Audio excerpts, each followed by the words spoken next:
Montreal, get ready. We return to the Forum on Monday night. February the 8th, we are back at 7:30 with a great World Wrestling Federation card. Dino Bravo, Frenchy Martin standing by. More with them in a moment about their big matchup. Also on the card for February 8th, Young Stallions and the Alaskans. The ladies' title on the line. Sensational Sherry defending against Rock and Robin. Sika, Coco Beware.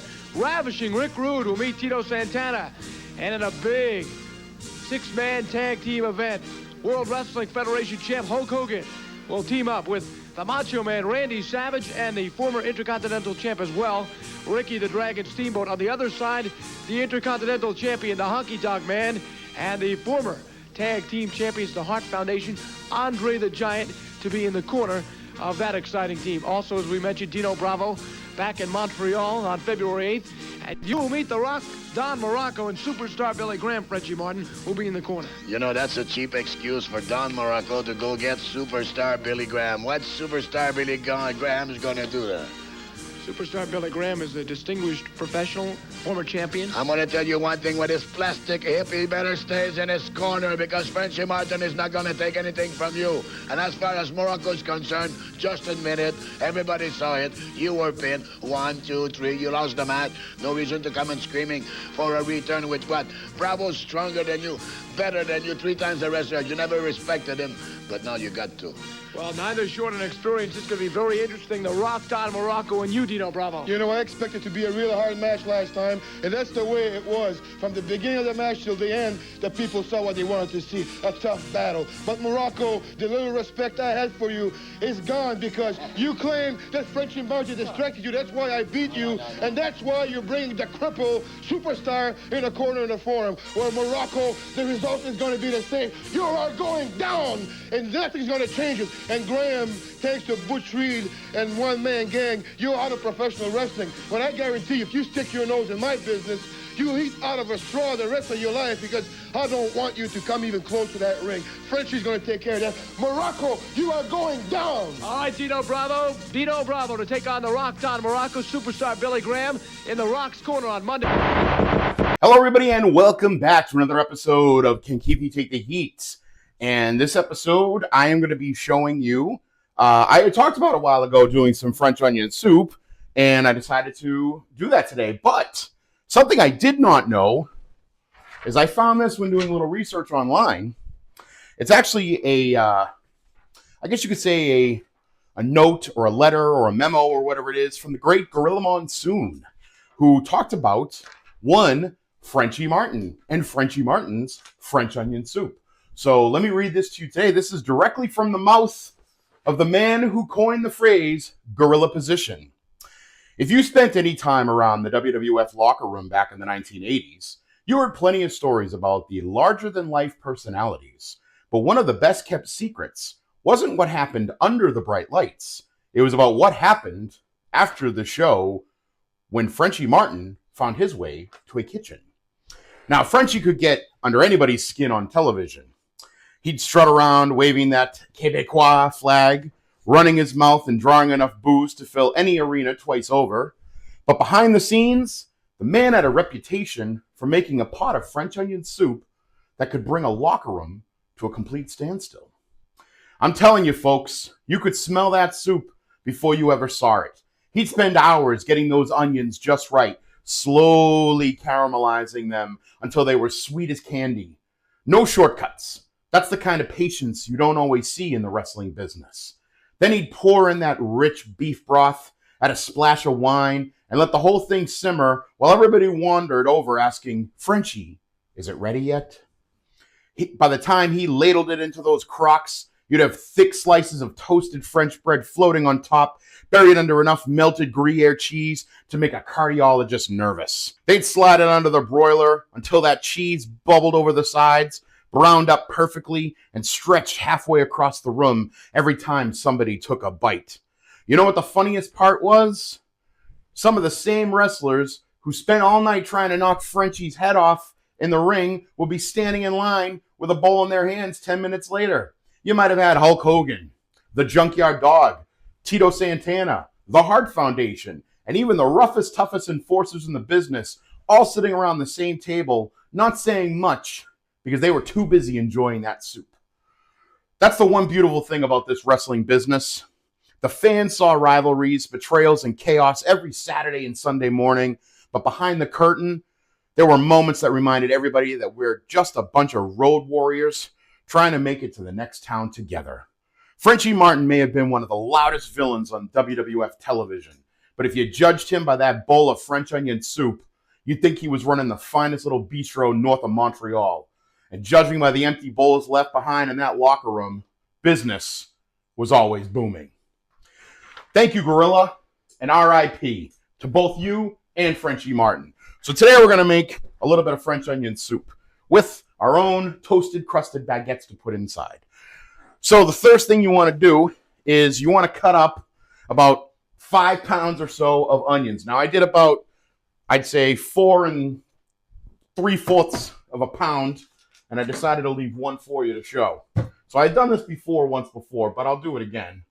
So I'm going to show you here just how you cut it. And again, the whole point of the French onion is it's not any kind of particular onion. You can use white, you can use yellow, you can use Vidalia if you want a little sweetness. You could use red if you want a little bit more of that kind of bold flavor that red onions will give you. I just have I have yellow onions here. So you just want to, but the French style is the way that you cut the onion. So you want to just, slice off the end. You want to keep the root intact. You just peel off the outer layer here. And an onion is a lot like an ogre. It's got lots of layers in it.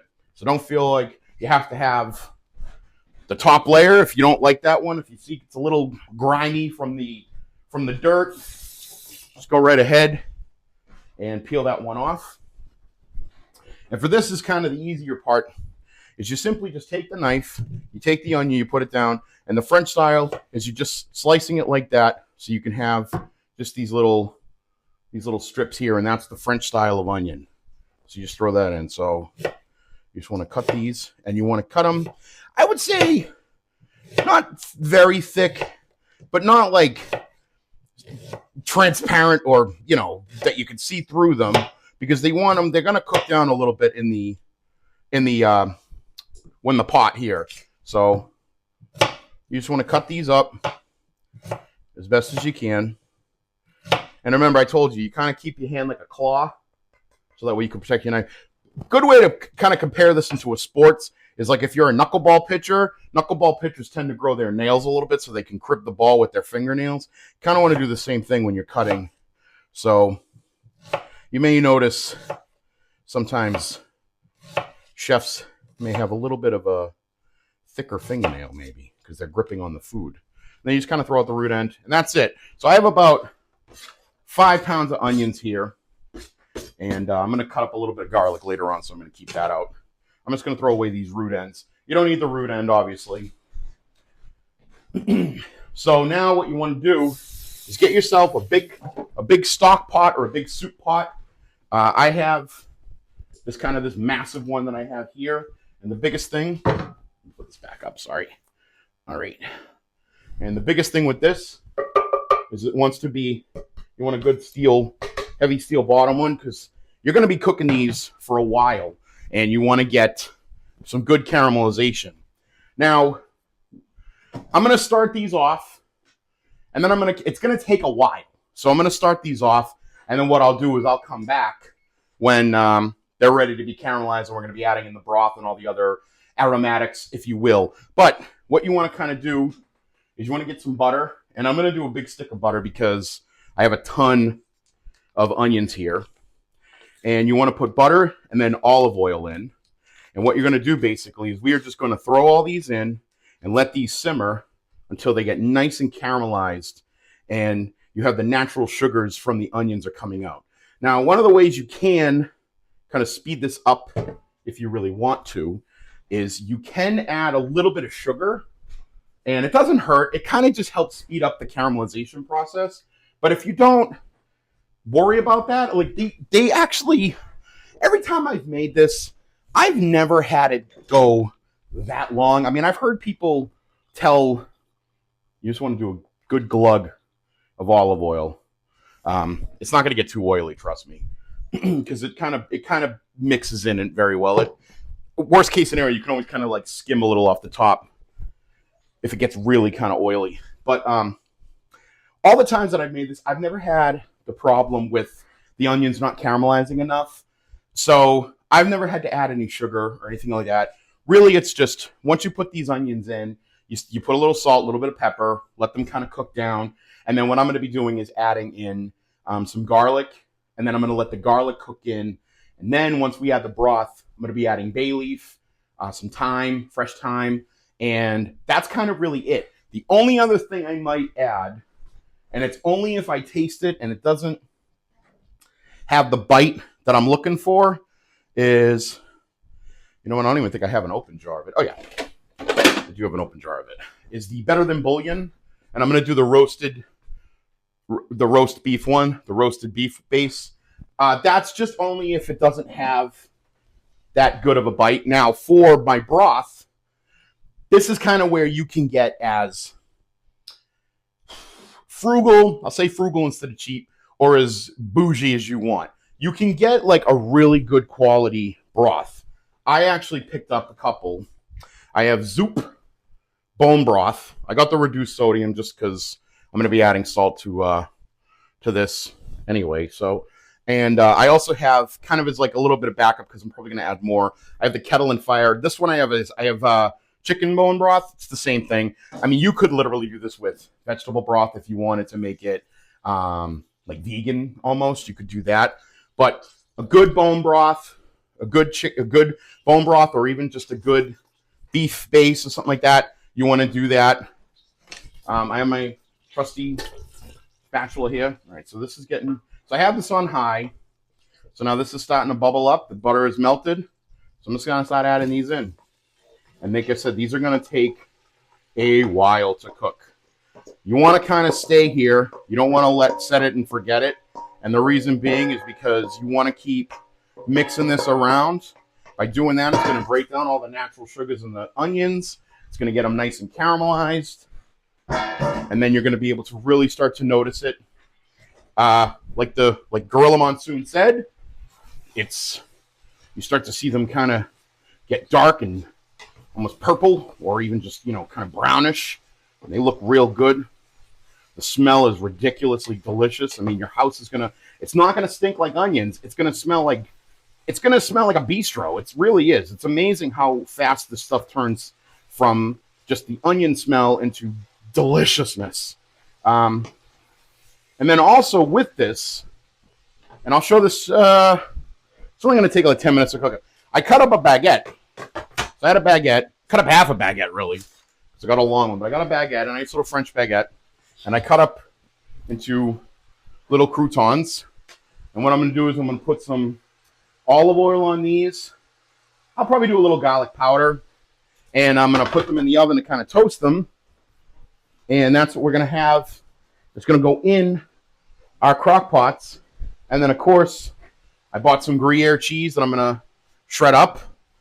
And that's what we're going to put on them.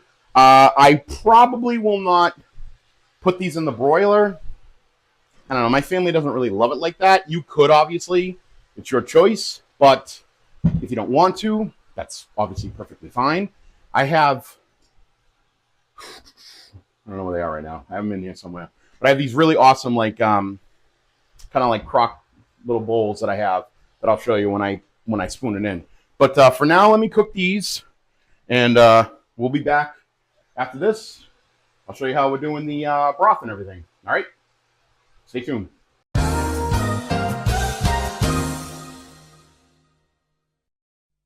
For your information, there's a lot more to ogres than people think. Example? Example? Okay, ogres are like onions. They stink? Yes. No. Oh, they make you cry? No. Oh, you leave them out in the sun, they get all brown, start sprouting little white hairs? No. Layers. Onions have layers. Ogres have layers. Onions have layers. You get it. We both have layers. Oh, you both have layers. Oh. Not everybody like onions. All right, everybody. Let me caramelize these for a little bit. And as you can see, they got nice It's soft, translucent. They're getting cooked really, really well. You can smell there's no more acidic smell. It's just straight up sweetness. Now I got a bunch of garlic that I got cut up that I'm going to add. So I just chopped up a bunch of cloves of garlic. I'm going to add this and mix this in. Let this kind of cook down a little bit. And then by the time I am ready to quote unquote deglaze, this garlic should be, I would say, cooked in, incorporated nicely, and then also the onions should be ready to go. Now, I forgot to mention, I'm cooking these on high, and maybe that's why they kind of go a little bit faster. Make sure when you're scooping in, you get in the corners there on in your pot with your spoon.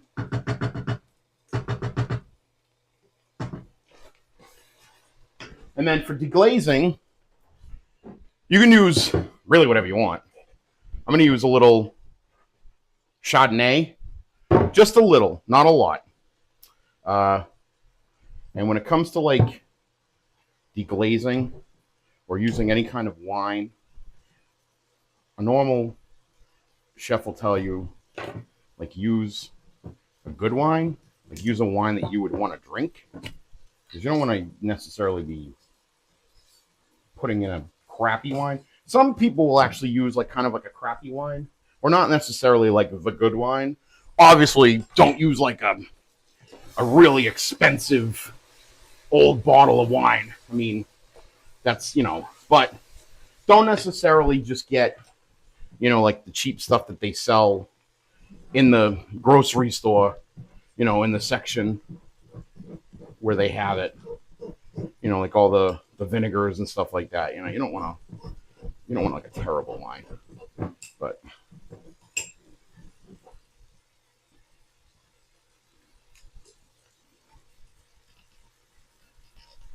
all right, so that's done. So this is about, now see, it's starting to stick, which is fine. It's starting to cook onto the bottom.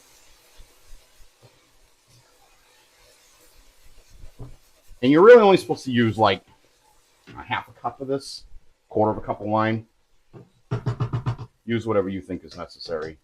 There's a great Marco Pia White once said, "It's your choice." He didn't once say it, he said it all the time. So that's one of my favorite parts, is when you put anything that's either like room temperature or cold into a hot pan, you're going to hear that sizzle. That didn't go as much as I was hoping. But yeah, you're using this basically, flavors it, and also you can use it to scrape up what's called the fond. That's all the little brown bits on the bottom of the pot. Oh, that does smell good. It smells so freaking good. Now you can add a little bit of flour or cornstarch or something to thicken this up. I don't think I have to. I usually don't. So, I think I'm not going to. I decided against it. All right, so that's pretty good. All right, so I'm going to add in, now, I added salt and pepper earlier. I'm going to add in my aromatics and my broth. So if the aromatics, you want to add in like a bay leaf or two, I'm going to do two. We're going to take these out anyway, so it's a couple of bay leaves. These aren't really big. I might do three. Yeah. Right. And then I do have some fresh thyme, I believe, in the fridge. I'm going to add a bunch of this because I do like thyme. So this is, so your thyme, and you just add some sprigs of thyme. And then what I'll do is give this one more little mix before I add in the broth.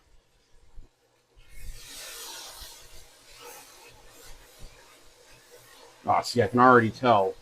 Like, as soon as that thyme hits, okay, boom. All right, so first thing I'm going to add, and shake this up because it's got little bit of good sediment on the bottom. So I'm going to add in my bone broth. And I'm just going to put a little bit of water in this. Just to kind of rinse it out.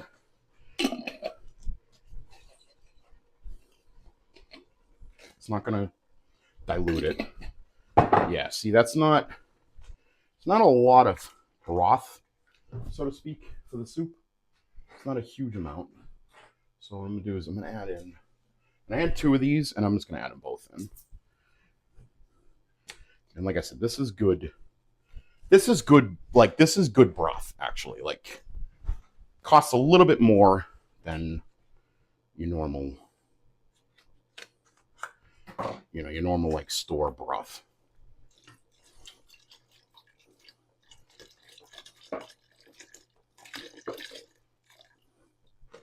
There's one. And obviously, if you wanted to, you could make your own broth. I don't. Beef broths, I think, a little harder to make just in like a home kitchen than chicken broth. And the reason being is because usually with beef broth, you have to like get a bunch of the bones.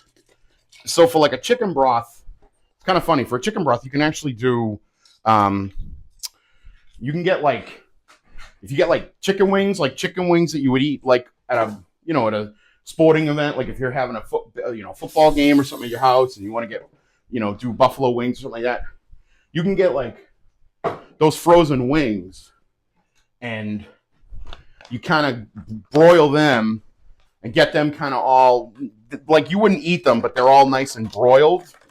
And then they have like that awesome flavor on them. And yeah, that's actually one of the ways to make chicken stock. And all you're doing is you're browning up those wings, and then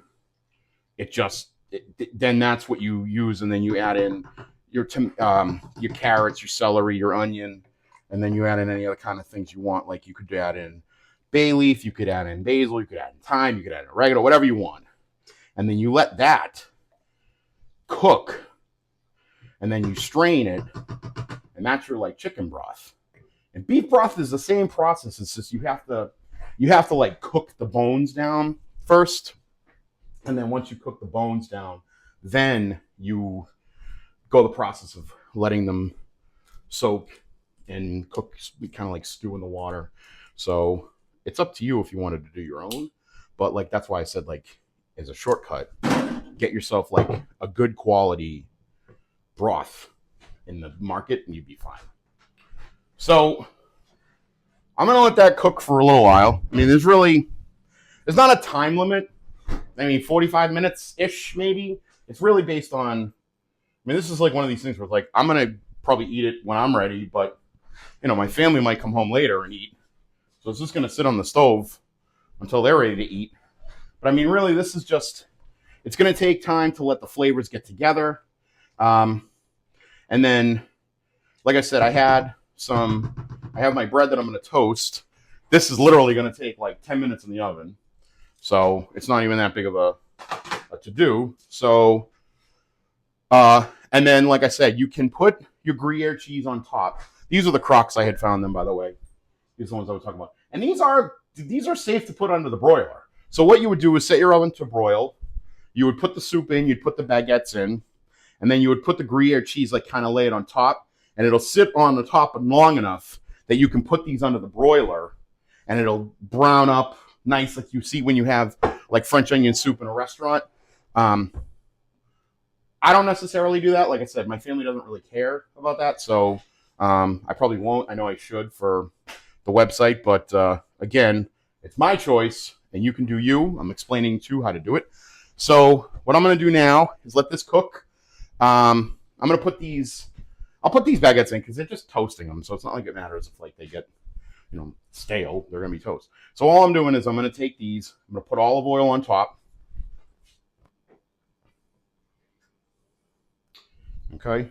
I'm going to drizzle olive oil on them.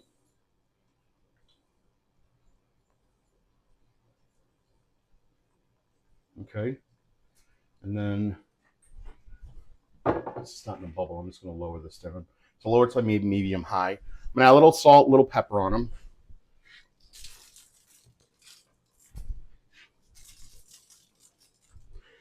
You could do garlic powder if you want. I don't think I'm going to. I did put a lot of garlic into the actual soup, so I don't think I'm going to do garlic. But you could. You could also, if you wanted to get real fancy, do cayenne pepper, red pepper flakes. I mean, however you want to season your French onion soup, you do it, you know? I'm going to let these toast. So what I'm going to do is I'm going to toast these for 5 minutes. Then I'm going to flip them. I'm going to oil them again. Put them in for another 5 minutes. So, and I have my oven at 350. And once they're done, that should be it. So for now, I'm going to let this bubble and churn and brew and whatever. And I'll catch you on the flip side. The inside. For clothes that Tristan lost at Bold 3 Detergent Plus Fabric Softener.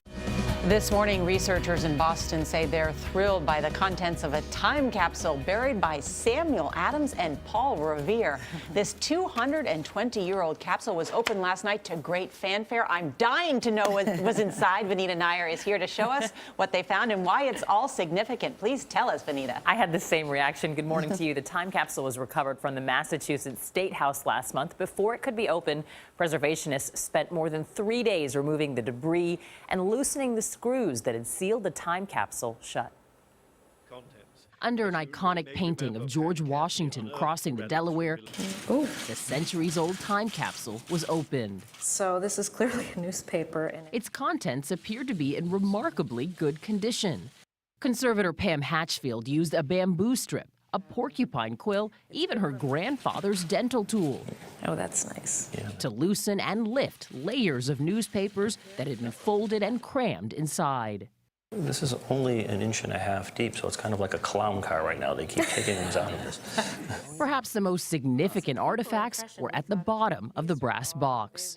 There's the pine tree shilling from 1652 is right there. The shilling was a coin minted by the Massachusetts colony in defiance of the British Parliament. That is like unbelievably cool. Boston College history professor Alan Rogers thinks Samuel Adams and Paul Revere may have been trying to send a message by including them. I might guess that they wanted to hint that the printing of those coins may have been the first step toward independence.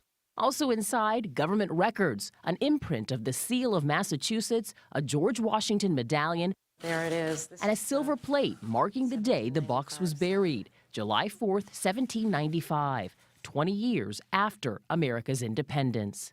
Laid by His Excellency Samuel Adams, Esquire, assisted by the Most Worshipful Paul Revere. I think it's always exciting to remind all of us what it is that this country is about, to remind the American people of how it was built. There were 24 coins in the time capsule, some of them from 1855 when it was first discovered, opened, and then resealed.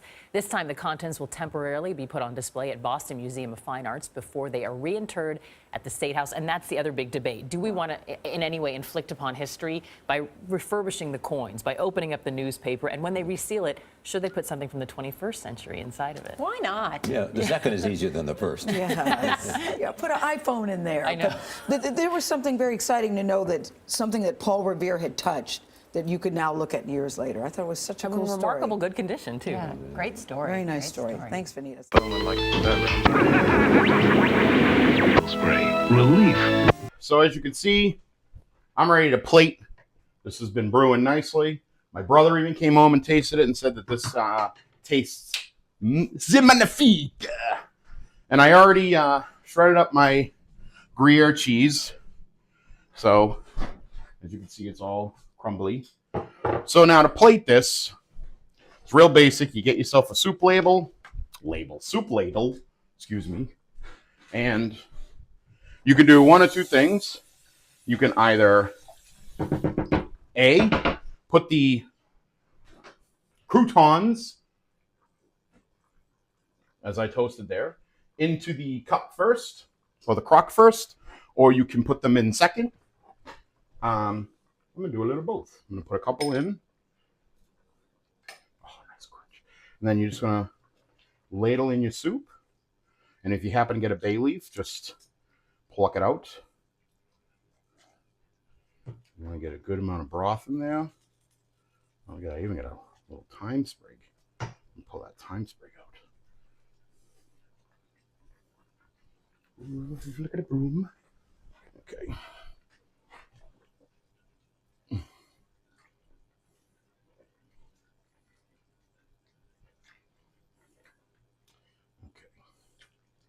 All right, so I got a good fair amount there.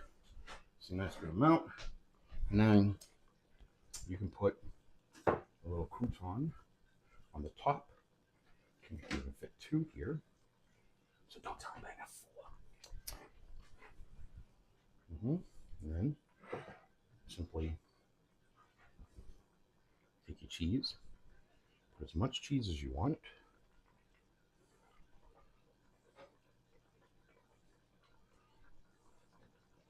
And, you know, I'm going to try this.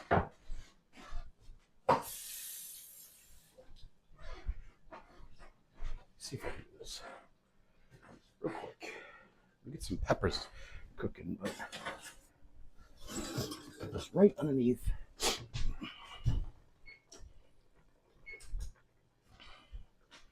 And I'm going to lower this down now. So let's simmer. I'm going to put it on low. So I'm trying to do the broiler trick here. You can also, if you happen to have like a torch for your kitchen, whether you're doing like creme brulees or anything like that, you could also do it with that. But we have some peppers in the oven right now. My brother's making some peppers. It shouldn't be that bad because even if you have the broiler for a little bit, it's just going to make them fire roasted peppers, you know. But yeah, see, it doesn't take very long. It's already kind of broiling over. And that's going to be it. So while that's cooking, before we get the final shot, please listen to everything that we do here on the Backbone Wrestling Network. As you're watching this on YouTube, you know you can listen to all of our shows on the Backbone. You can listen to them, so please do so. You can hear me on GFA Live with Petey Winston. You can hear me usually on the Exposition podcast, on the Jenny Position through the North-South Connection podcast network.